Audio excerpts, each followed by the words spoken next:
সম্মানিত নাগরিক, যারা আমরা সর্বান্তকরণে চাই রোগীর ভালো, রোগীর মঙ্গল চাই, রোগীদের সুস্বাস্থ্য চাই।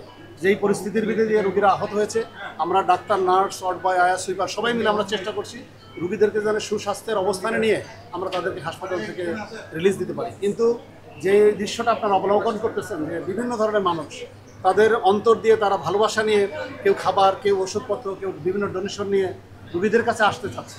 এবং এই জিনিসটা আমরা আপনাদের মাধ্যমে বলতে চাই যে রোগীর যদি ভালো চান, রোগীর মঙ্গল চান, সুস্থতা চান দ্রুত, আমি অনুরোধ করবো আপনাদের মাধ্যমে যে রোগীর কাছে না এসে আমাদের সাথে যোগাযোগ করেন। আপনাদের সাহায্য সহযোগিতা যেটা আছে আমরা রোগীর কাছে পৌঁছে দেবো, সেই নিশ্চয়তা আমরা দিচ্ছি, সেই ব্যবস্থা আমরা করেছি। কিন্তু রোগীর কাছে যদি এরকম প্রোটোকল মেনে না আসেন, আমরা যেমন এই দেখেন সাদা ড্রেস পরে আসছে, আমাদের ডাক্তারদের একটা ড্রেস আছে, আমাদের নার্সের একটা স্যানিটেশন আছে।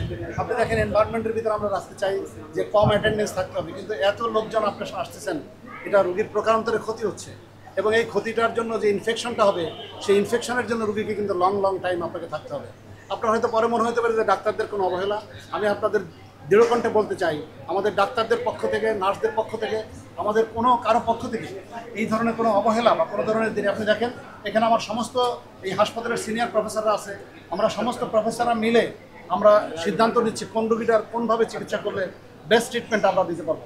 এখানে এভরিবডি ইজ ইউনিট চিফ এবং সবাই প্রফেসর এই হাসপাতালের এবং সারা বাংলাদেশের অর্থোপেডিক চিকিৎসায় যারা একজন দিকপাল, এবং এখানে সবচেয়ে সিনিয়র মোস্ট প্রফেসরাই বাংলাদেশের অর্থোপেডিক চিকিৎসাকে নেতৃত্ব দিয়ে থাকে। আমরা সেই জায়গা থেকে আমরা সবাই মিলে কোন রোগীটার কীভাবে চিকিৎসা দিলে তার চিকিৎসাটা একদম অ্যাকুরেট হবে, স্ট্যান্ডার্ড হবে এবং রোগীর জন্য মঙ্গলজনক হবে, সেই ব্যবস্থা আমরা করছি। আপনারা আমাদেরকে সহযোগিতা করেন, আমরা রোগীদের পাশে আছি, আমরা এই দেশের মানুষের পাশে আছি।